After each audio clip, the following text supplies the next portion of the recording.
Bulldozer की politics हो, चाहे मॉब लिंचिंग पर हो, इस पर बात करने के लिए चाहे आपके संगठन हो, चाहे दूसरे जो संगठन है मुस्लिम, बात करने के लिए लोगों को ढूँढना पड़ता है। कोई बात करने के लिए तैयार नहीं है सर। और जो खौफ की फ़िज़ा थी, डर की फ़िज़ा थी, उस डर को, खौफ को जमात ने ख़त्म किया। द हिंदुस्तान गैजेट में आप सबका स्वागत है। मैं हूं आपके साथ नदीम। दोस्तों, आपको बता दें कि मुस्लिम तंजीम जो जमात इस्लामी, उसके आज 75 साल मुकम्मल हो चुके हैं।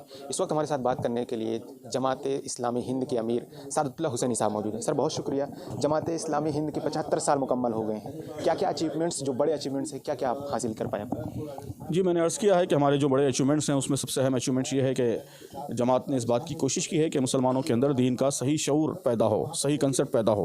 दीन जो है, मज़हब, रिलीजन और ख़ास तौर पर इस्लाम, ये सिर्फ रिचुअल्स का नाम नहीं है।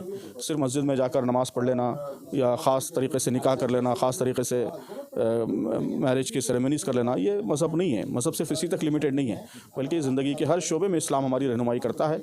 हमारा बिज़नेस कैसा हो, बिज़नेस में हमारी प्रैक्टिसेस कैसी फेयर हों, हमारा रहन सहन कैसा हो, पड़ोसियों के साथ हमारे ताल्लुकात कैसे हों, हमारी इकनॉमी कैसी हो, हमारी पॉलिटिक्स कैसी हो, इन सब के बारे में दीन की रहनुमाई मौजूद है।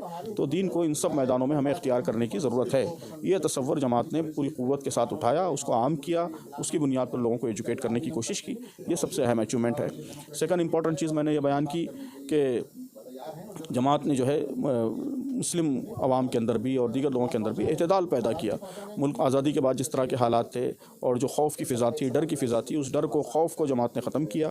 और जो एक्सट्रीम हालात होते हैं, सख्त हालात होते हैं, उसमें लोगों के अंदर एक्सट्रीमिज़म पैदा होता है। जमात ने बताया कि इस्लाम जो है वो मॉडरेशन का नाम है, एतदाल का नाम है। ये उम्मत वस्त है, मॉडरेट उम्मत है। तो इस लिहाज से हमें हर मैदान में एतदाल के साथ, मॉडरेशन के साथ काम करना चाहिए।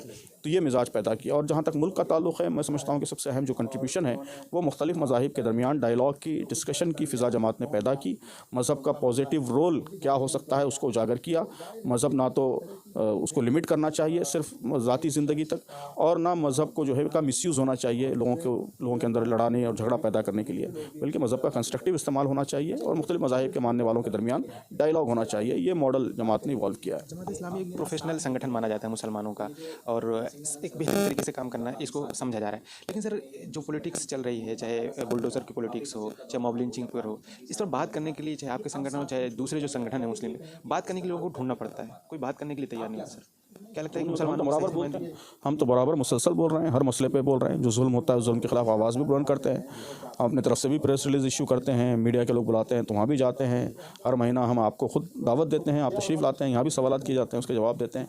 तो हमारी कोशिश तो है कि जुल्म के खिलाफ, नाइंसाफ़ी के खिलाफ भरपूर तरीके से आवाज़ उठाएँ। फिरका परस्त ताकतें हैं, उसका एक अल्टरनेट समझा जाता है जमात इस्लामी को। क्या ज़मीनी सतह पर वो काम हो रहे हैं सर? जी बिल्कुल, ये गलत बात है जो जमात के बारे में फैलाई गई है। ये सिर्फ पॉलिटिकल वो है, गिमिक है कि लोग पॉलिटिकल कंपल्शन समझते हैं कि दोनों फ़िरक़ों के दरमियान बैलेंस पैदा किया जाए। एक फ़िरक़े की किसी ऑर्गेनाइजेशन को आप गलत कह रहे हैं तो दूसरे फ़िरक़े की भी एक ऑर्गेनाइजेशन को खड़ा करें उसके लिए। तो जमात इस पॉलिटिक्स की विक्टिम है असलन। अगर आप जमात का काम देखें और उसके काम करने का तरीक़ा देखें, अंदाज़ देखें, तो वो तो तमाम इंसानों के लिए काम करती है।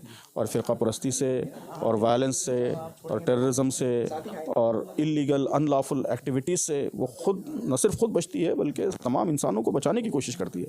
ये हमारा लिए एक प्रिंसिपल का सवाल है, उसूल का सवाल है कि हम कोई ऐसा तरीक़ा इख्तियार नहीं करेंगे जिससे कम्युनल हेट्रेड या समाज में डिस्टर्बेंस पैदा होता हो।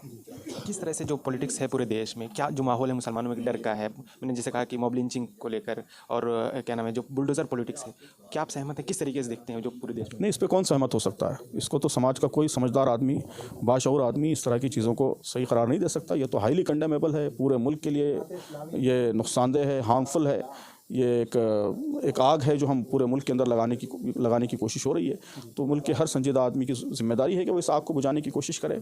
ये आग अगर भड़केगी, फैलेगी, तो सब इसकी लपेट में आएंगे। सिर्फ मुसलमान नहीं, बल्कि सारा मुल्क लपेट में आएगा। तो इसको तो हम न सिर्फ नुकसानदेह समझते हैं, बल्कि बहुत ही नुकसानदेह, शदीद नुकसानदेह, मुल्क के लिए हलाकत खेज़ और मुल्क की तबाही का ज़रिया समझते हैं इन चीज़ों को। एक लास्ट मैसेज मुस्लिम कम्युनिटी और पूरे देश के लिए क्या देना चाहिए?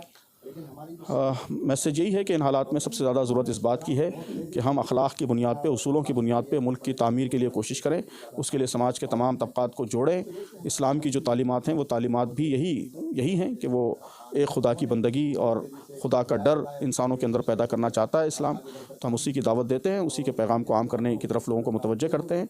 तो सबके लिए पैगाम यही है कि हम अपने अंजाम के बारे में मुतफक्किर हों और समाज के तमाम तबक़ात की भलाई के लिए जो कुछ कोशिश मुमकिन हो सकती है वो कोशिश हम करें।